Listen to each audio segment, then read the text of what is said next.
Hello patrons, welcome to another edition of Holy Shit, it's the last day of the month and I still need to do my Q&A video. We have 4 questions this month, so let's get to them. We're going to start off with an easy one. Trip wants to know, are the players based on anyone you know, or are they just different gamer stereotypes that every gamer has met if they've ever interacted with other gamers? No, they are absolutely not based on anybody I know. Unlike some of the other characters who maybe have a kind of sort of foundation in people in real life, the players were 100% a fictional construct, originally just basically empty vessels to use for the purpose of telling more violent stories. And then they obviously, as things do, evolved and kind of grew over time, so they kind of each developed a little bit of a niche, a little bit of a personality, but that 100%, as you said, came about based off of just general stereotypes of gamer behavior and reactions to sorts of things.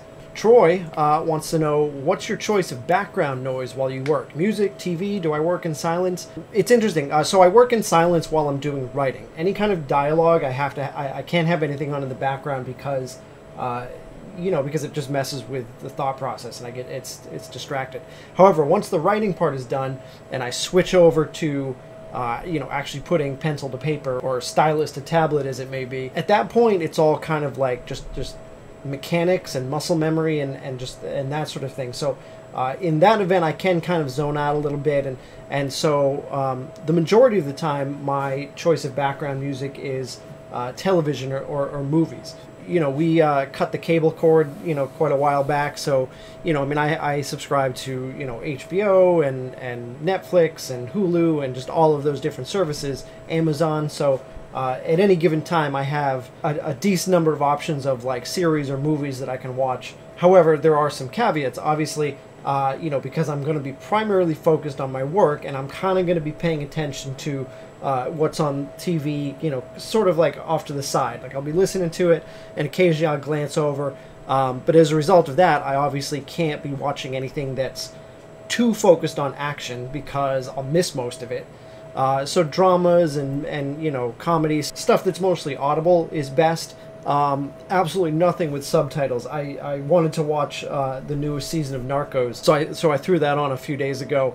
And then very quickly remembered that, like a great deal of it is actually in Spanish and subtitled. So that I have to save for a different time when I can actually just sit down and watch TV. And then once in a while, if there's nothing I really want to watch, or if I'm just in a different kind of mood, I'll throw on Pandora or something and just listen to some music.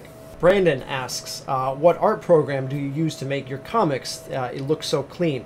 Well, Brandon, for the line art, I use Manga Studio, which actually, it might not even be called Manga Studio anymore. It might be called Clip Studio now. Either way, that's the program that I use for all of my sketching and line art. And the reason for that is that the pen tool, and also some of the other tools like the perspective rulers tools and the panel cutters and all that stuff, Photoshop can't do, but specifically the pen tool in Manga Studio is much better and easier to work with than Photoshop. So I do all of my line art in Manga Studio or Clip Studio, whatever you want to call it. More specifically, I use the G Pen. I do all of my line art at 600 DPI, after which I import it into Photoshop, drop it down to 300 DPI, and do all of the coloring. Just as Manga Studio is far superior for line art, Photoshop, I feel anyway, is far superior for anything involving color. So I use the two in conjunction to create the art that you see. So depending on what exactly it is about it you think is smooth, if it's the smooth lines, then that's Manga Studio. If it's smooth gradients and coloring and that sort of stuff, it's Photoshop. And finally this month, Paul would like to know, how do the current Ethan and Lucas storylines fit into the universe as a whole? They don't appear to be issues as we're used to, but they're clearly canon, which is correct. So, and that's a great question because, like, I understand that that's not necessarily the clearest thing, and I'm happy to kind of explain that. So basically, when I originally started like thinking about this reboot for Ethan and Lucas, I thought like the perfect thing to do would be just comic book issues, like tell, you know, stories and break them up into issue formats and just do, you know, it just seemed like the way to go. However, the reality of the situation isn't quite as clean and easy as that, and I'm ending up with these big gaps in between, you know, completing issues, which means that if I'm strictly sticking to issue releases, then I'm going months without any Ethan and Lucas content, and that doesn't make me happy, it doesn't make you happy, etc. Additionally, there are a lot of small little things that I like, little jokes or you know, 2 to 3 page storylines that I'd like to do with Ethan and Lucas. They don't necessarily fit into a 24-page comic book issue. And so what I ultimately decided to do was sort of compromise, and everything is canon. I'll still do the issues to focus on their bigger adventures, like the superhero stuff, you know, the grander scale stuff, and then in between I will do as I want to, as I see fit, smaller chunks of content so that we can see all different aspects of Ethan and Lucas' lives and have a steadier stream of Ethan and Lucas content than we otherwise would. So where do those fit in?